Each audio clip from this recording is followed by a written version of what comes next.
एक छोटे से गांव में रहने वाला एक युवक अपनी मां की बेकाबू सोच से बहुत परेशान था। उसके मन में हर पल अनगिनत विचार दौड़ते रहते थे, न चाहते हुए भी।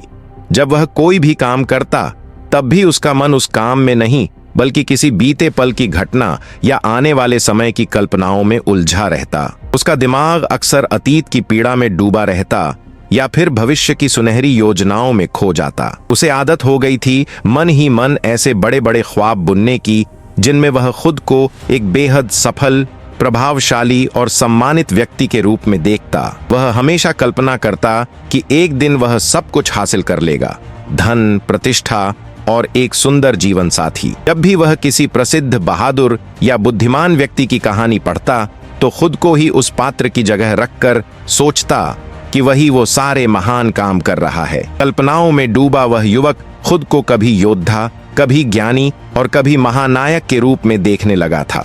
वह वर्षों से सपनों की दुनिया में जीता आ रहा था।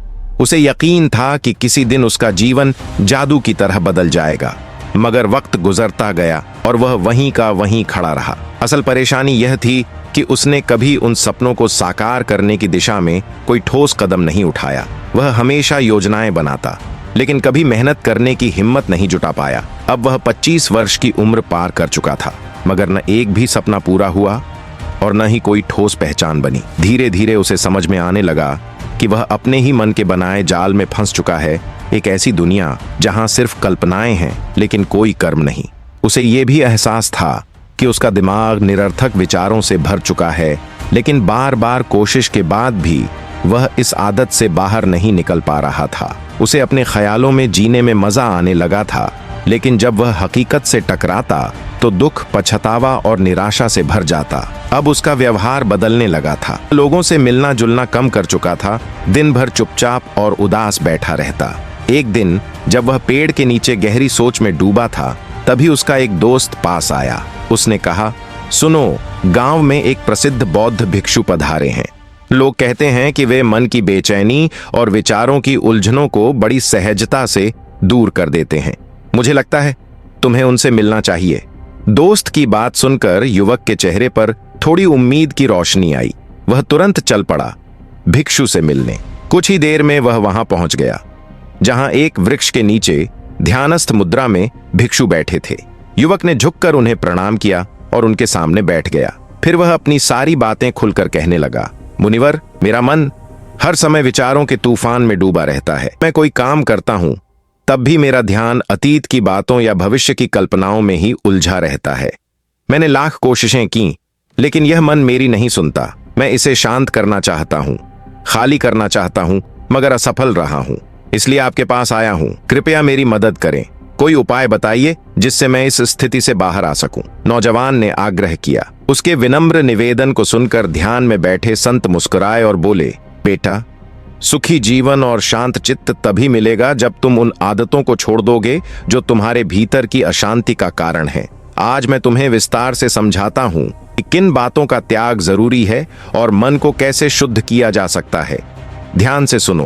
पहली बड़ी चूक है पर्याप्त नींद न लेना। जब शरीर और मस्तिष्क को पूरा विश्राम नहीं मिलता तो उनकी कार्य क्षमता गिरने लगती है। अधूरी नींद के कारण स्मरण शक्ति कम होती है, तनाव बढ़ता है, चिड़चिड़ापन आने लगता है और व्यक्ति हर वक्त थका हुआ महसूस करता है। चेहरे की चमक भी धीरे धीरे खो जाती है।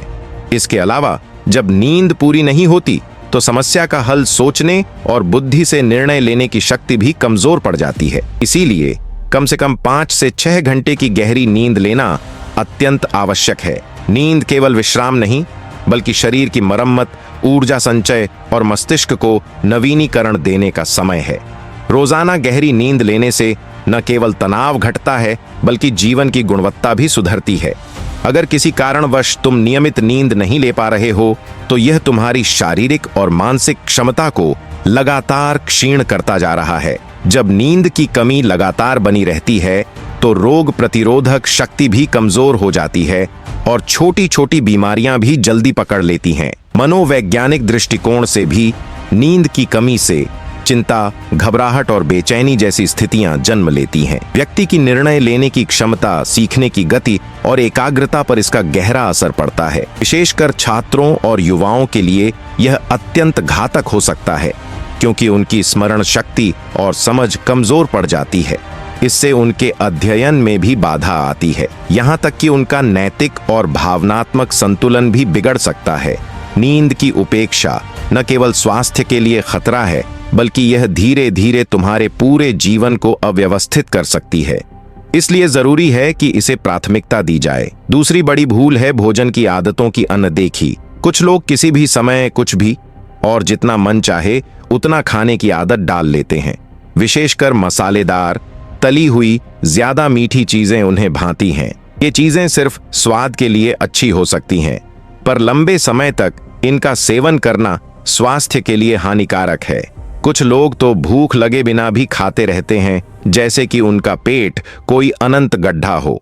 इस तरह की आदतें न केवल शरीर में अतिरिक्त चर्बी जोड़ती हैं, बल्कि मस्तिष्क पर भी असर डालती हैं। जब शरीर में असंतुलन आता है तो विचारों में भी गड़बड़ी आने लगती है। मीठा, तेल और नमक का अत्यधिक सेवन न केवल मोटापे को जन्म देता है, बल्कि थकावट, सुस्ती और मानसिक बोझ को भी बढ़ाता है। धीरे धीरे शरीर बीमार पड़ने लगता है और बीमार शरीर मन को भी जकड़ लेता है। यही मन फिर नकारात्मकता और तनाव की दिशा में चल पड़ता है।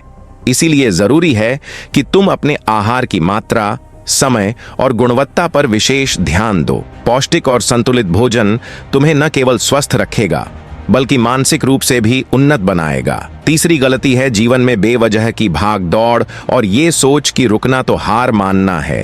कुछ लोग मानते हैं कि जीवन का पहिया यूं ही भागते रहने से घूमता है, लेकिन अगर तुम बिना रुके दौड़ते रहोगे तो एक दिन ऐसा गिरेगा कि संभल पाना भी मुश्किल हो जाएगा। इसीलिए जरूरी है कि इस तेज रफ्तार जीवन में खुद के लिए कुछ ठहराव के पल निकाले जाएं। अपने भीतर झांकने की कोशिश करो।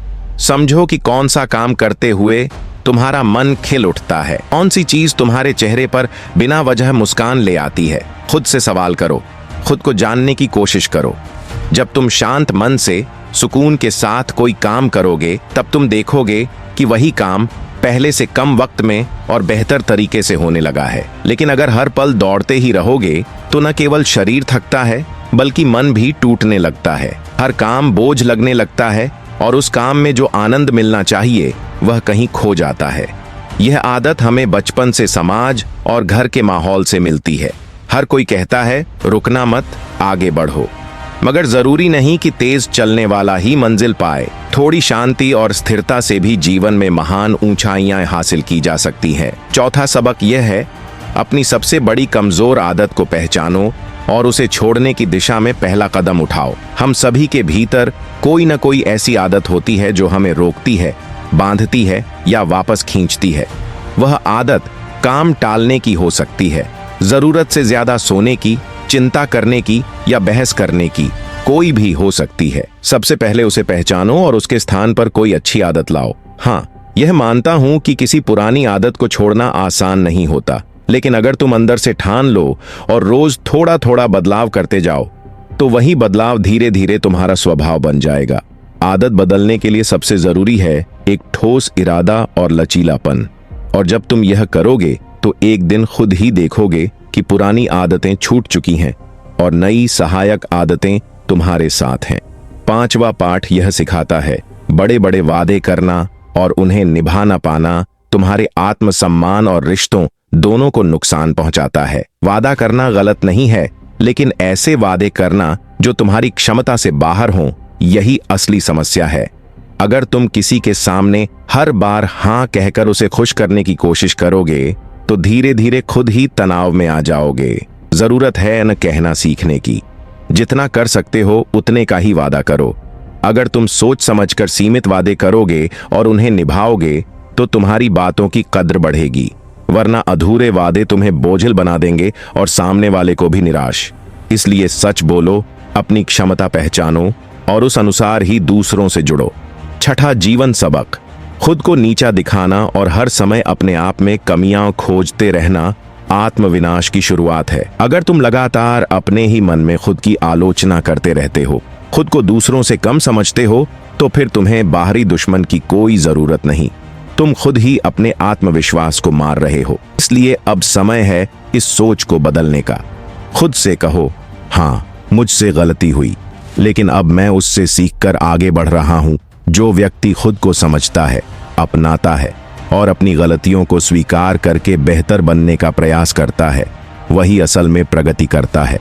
हर दिन खुद की बुराई मत करो, बल्कि हर दिन खुद से यह कहो कि मैं बदल सकता हूं और बदल रहा हूं। तभी तुम मानसिक आजादी पा सकोगे और जीवन में खुलकर मुस्कुरा सकोगे। 7वां सबक, अपने मन को बीते समय की कड़वाहट और नकारात्मक यादों से भरकर मत रखो।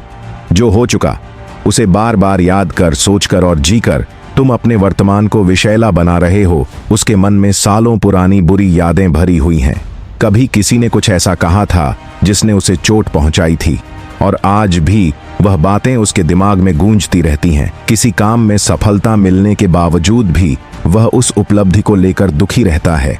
जब इंसान अपने दिमाग में इतनी भारी नकारात्मकता और बोझ लिए चलता है तो वह खुश और शांत कैसे रह पाएगा। इसलिए जरूरी है कि हम अपने मन और दिमाग को साफ रखें। जैसे हमारा शरीर रोजाना अपने आप को साफ करता है, सुबह उठते ही मूत्र के जरिए शरीर की गंदगी बाहर निकल जाती है, ठीक वैसे ही दिमाग की भी गंदगी रोजाना बाहर निकालनी चाहिए। सोने से पहले अपने मन की सारी उलझनों, नाराजगी और शिकायतों को खुद से और दूसरों से दूर कर दो। साथ ही हर सुबह थोड़ा समय निकालकर ध्यान और प्राणायाम का अभ्यास करो, जिससे जीवन में खुशहाली आएगी। 8वीं गलती, वास्तविक उम्मीदें रखना। हम इंसानों की प्रकृति होती है उम्मीदें रखना, लेकिन जब ये उम्मीदें असलियत से ज्यादा बड़ी और बेवजह की हो जाएं, तो तनाव और निराशा का कारण बन जाती है। ये न केवल हमें तनाव में डालती है, बल्कि हमारे रिश्तों में भी खटास ला देती है। हम अपनी जिंदगी से असंतुष्ट हो जाते हैं और नकारात्मकता में डूबने लगते हैं। अधूरी इच्छाओं का बोझ सिर पर उठाकर हम खुद को दबाव में डालते हैं, जिससे मन उदास और निराश रहता है। याद रखो, लक्ष्य एक दिन में पूरा नहीं होता। अच्छे रिश्ते, अच्छे भोजन और आराम भी तुरंत नहीं मिलते। ऐसा माहौल खुद के आसपास बना लेते हैं कि तनाव और उदासी बढ़ जाती है। इसलिए हमेशा यथार्थवादी और सही उम्मीदें रखो। भले ही कभी कभी चीजें वैसा ना हो पाए जैसा तुम चाहते हो, पर धैर्य रखो। जो आज नहीं हुआ वो कल हो जाएगा। उम्मीदों के साथ साथ खुद को तनाव और चिंता से दूर रखना सीखो। 9वीं गलती, बुरे रिश्तों और लोगों से दूरी बनाना। अगर तुम्हारे आसपास ऐसे लोग हैं जो स्वार्थी, चालाक या नकारात्मक हैं और जिनसे तुम्हें लगातार मानसिक तकलीफ होती है, तो ऐसे रिश्तों से दूरी बनाओ। प्रेम, सम्मान और परवाह वाले रिश्ते बनाए रखो, लेकिन जो संबंध रोज का तनाव बने, उन्हें खत्म कर दो। अकेले रहना कभी कभी ज्यादा सुकून देता है, बजाय ऐसे लोगों के जो सिर दर्द बनते हैं।